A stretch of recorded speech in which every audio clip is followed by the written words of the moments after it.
Hello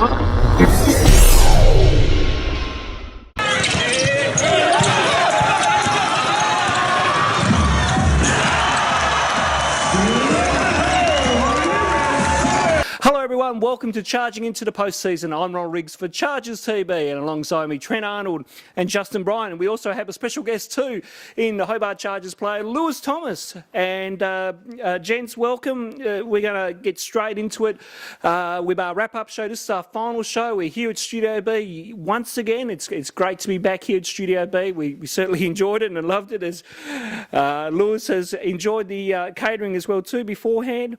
Let's go to last Friday night. Hobart taking on Dandenong in the preliminary final of the South Men. It was Hobart 98, Dandenong 105, and Dandenong are through to the South Conference final this week against Ballarat. Lewis, unlucky last week. What did you feel with your thoughts on the game?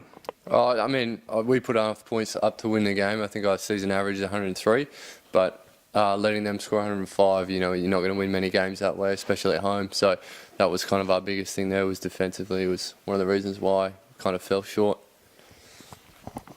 Yeah, actually, like you mentioned, you played really well offensively. A lot of guys there that scored well, plenty of double-digit scorers. And it felt like you did play some good defence, but a lot of times they just hit some good shots. I mean, that had to be sort of deflating there when you played good defence on possessions, got stops, but then they get an offensive rebound, threw it back out and hit a shot. I mean, that had to sort of take the wind out of you guys, didn't it? Yeah, definitely. I mean, we kind of struggled a little bit defensively, but then when you finally do wrap a good stop together and force them into a tough shot and the ball just seems to fall that way, or they grab hold of a rebound, it's kind of... and that's the biggest thing in defence, is you've got to, finish off the possession with the rebound to then go play offence. And, it's just a collection of all those things together that led to the loss. On a personal level, Lewis, you've had a pretty decent season coming in first year here with Hobart. Looking to come back next year, hopefully. What do you think the side needs to build on moving forward? I think just being together is a huge thing. I think Stewie mentioned as well, having guys there all the time. Not only was Tom a fly in, fly out, but also myself coming in halfway through the season had to have impacted the group in one way or another. But hopefully we can get everyone together from the start, and I think that'll just add on to what we've done this year and hopefully charge for something else next year. Obviously, Lewis, the word coming out earlier this week in the media was Stewie's keen to go on next season and he'll be in talks with the club. Would you like to see Coach Stewart be back at the reins next year? Yeah, I think definitely he's got a good rapport with all the guys on the team, and keeping the same sort of system in place would be really important as well. And are you starting or looking at talking with the club to come back next season? I know you're not in contract now. Yeah, I mean, we'll see what happens next. Obviously I've got to pursue what's up for me in terms of this next season coming up, and then we'll just go from whatever comes up as to where I end up. But I really did enjoy it down here, and I had a great time, and would like to come back.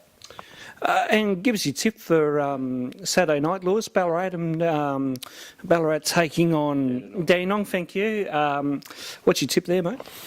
I think it's going to be a tough game. I think if Dandenong sort of play the same way they did against us on the road, and it's going to be huge for them. With Craig Moller out now over with the emerging Boomers, I think it's going to be, they're a little smaller now, but I think they're a quality side, and I actually think Ballarat might get up over them by, I'd probably say, about 5. Well, there you go. You've heard it here first on Chargers TV. Lewis, we appreciate your time throughout the year speaking to us in some interviews and some after-game interviews as well too. So thank you, and I hope you enjoyed your time in Hobart, and hopefully we'll see you back next year. Thank you very much. It's been a great experience. I've had a lot of fun. Appreciate it. Lewis Thomas there joining us here on Charging Into the Postseason. We'll take a break and we'll come back with more right after this.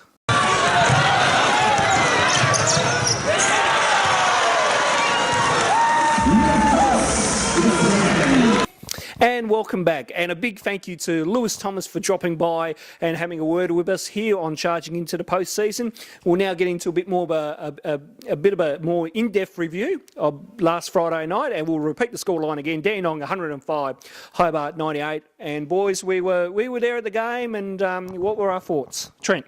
Yeah, I mean, I was pretty excited earlier. The boys came out with a heap of intensity. I mean, Chris Whitehead was just on fire. I mean, I think he had 13 or 11 points really quickly, like bang, bang, bang. Seemed like he was just going to make everything, and he ended up having a huge night, 28 points, and there were plenty of other contributors there. I mean, I think the whole starting five was in double digits, so it was just unlucky on the night, I guess. Dandenong shot the lights out themselves, and it was tough to see, but I mean, they fought pretty well, and it was a great game to watch. Justin, your thoughts here, mate? 3-3-3-3-3. There wasn't a shot they really missed. If you want to go back and look at it, I believe they were 14 of 21 on the night in three-point shooting alone. There wasn't a shot they couldn't hit. I mean, to credit our boys too, as we mentioned, Chris had an absolutely lights-out game. Tommy Garlop himself had a pretty good shooting night. Garrett Jackson and I believe it was Lucas Barker had a massive game for them as well, both pouring in 19 points, both shooting tremendously from the three-point line.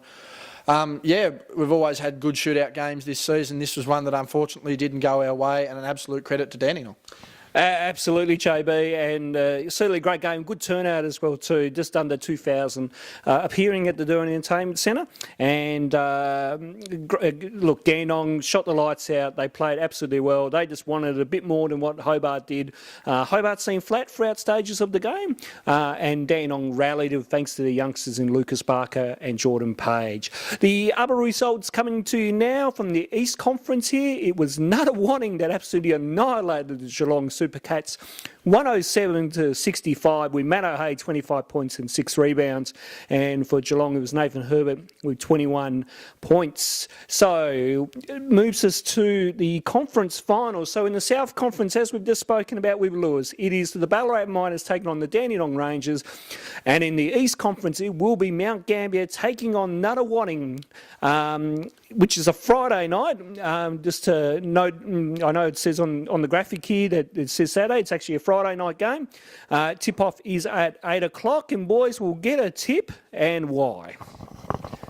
So coming off that game, Nunawading, I mean, a 40-point victory. I mean, you've got to be going in with a lot of confidence there, but I think that Mount Gambier might just take the edge there, so I'm going to tip Mount Gambier. Justin?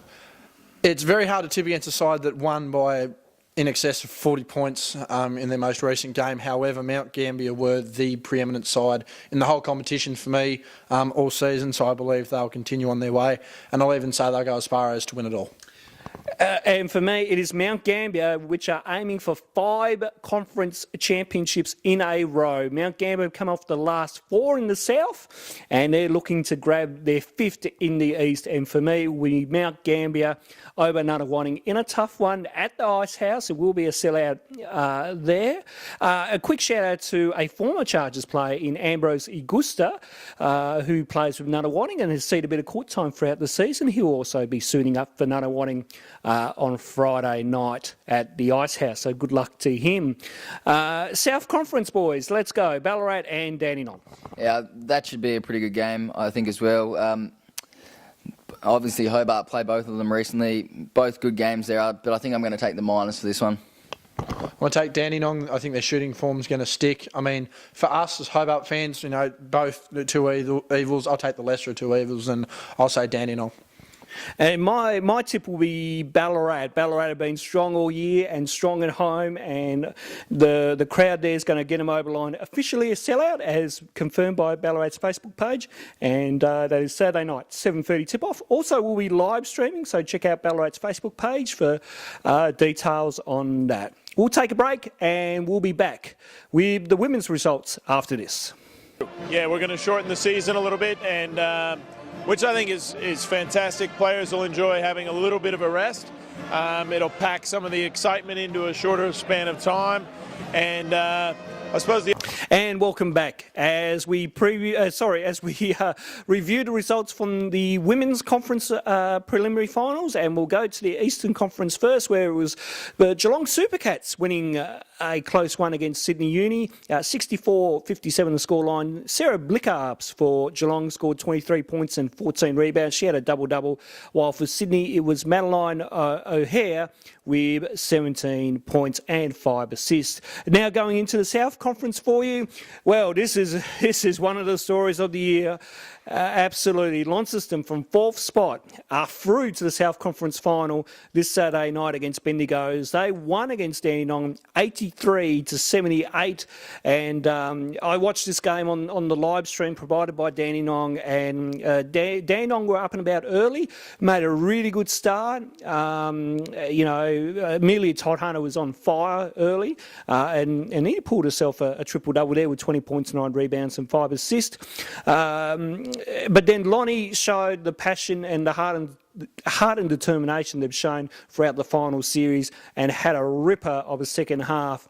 Lauren Nicholson, yet again, 25 points, 9 rebounds. She was an absolute star. Taylor Roberts coming through with the goods with a great double-double, 21 points and 17 rebounds. You can't ask much more than that. And as I throw to the gents now, Trent from 4th position, there's not many teams that can do that and reach a South Conference final. No, well, look, I was the only one, I think, on the couch last week that didn't pick them, and I really shouldn't have gone against my gut there because we watched them play, obviously, and against Hobart, I mean, the intensity, the energy and the chemistry those girls just played with, I mean, it was hard to see that and tip against them, and I really shouldn't have gone against my gut there because, yeah, obviously they just continued to play that they've started there, and it's great to see the Tassie team there get another win and continue on to the final there. No egg on the face this week, Ronald. Thank God. I actually did tip Launceston. I did mention before I felt Sydney Uni might be the story of the year as far as their ability to develop the young players in the league. But to come from 4th is unbelievable to make a conference final. Shout out to all the girls in Launceston, keeping Tassie basketball alive in the Seabull. And continuing to grow that national recognition that we can compete with the best and we can be the best. So good luck to the girls. Absolutely. As we look ahead to this Saturday night, both conference finals will be Saturday, and we'll kick it off with the East Conference. It will be Kilsyth taking on Geelong, a rematch from 2 weeks ago at the Kilsyth Sports Centre. Tip-off is at 6 p.m. And Trent, give us a tip and why? Yeah, look, I'll just go for Kilsyth. I think just better side all year and just got to keep the faith there in the home squad. Well, they beat them last time. I don't see them losing again, so it's another win to Kilsyth. And it's Kilsyth for me as well too. Meanwhile, over in Bendigo, it will be Bendigo taking on Launceston at 7 p.m. this Saturday night. Fellas, who are we tipping in this one? Yeah, well, like I said, last week I went against them and I thought differently of it this week. I really think I need to go with Launceston. It's probably not the smart choice, but like I said, going to go with the gut this time, back the Lonnie spirit in. Yep, well, I've had egg on my face once. They succeeded for me last week, and I'll take them again. Go you good things. Go to Launceston Tornadoes. And I think the fairy tale will be completed this Saturday night as the Launceston Tornadoes to win this one in an absolute thriller in Bendigo. And I know Bendigo has had their hearts broken before. You only got to go back to 2014 where the Hobart Chargers women's side absolutely demolished them in the South Conference final at home. I think Launceston will get up in this one. We'll take a break and then we'll come back with our final thoughts after this. You've just pointed out some of the clubs that are doing a really good job in that regard, and there seems to be more resource being put to Seabull clubs. You need to only look at some of the game night presentations from places like Launceston that are still leading the way in the women's. And yeah, I mean, it's such a great product, and I think what Hobart has demonstrated really well is that if you put the effort into engaging the community, and you see the results. And welcome back as we have reached the final segment for Chargers TV in 2017, and a massive thank you to everyone involved. My special thanks to Trent and Justin for their contributions this season, and they've certainly done a terrific job in helping myself and the rest of the Chargers TV crew as well too. It's been awesome to provide you with a lot of great content this year, and we're looking forward to giving you some more content in the off season. We're looking at the top 10 dunks, the top 10 plays from the women's games, the blooper reel, and a few other things we've got planned as well too. So us three are absolutely working hard to give you some great content for you, the fans of the Telstra Hobart Chargers.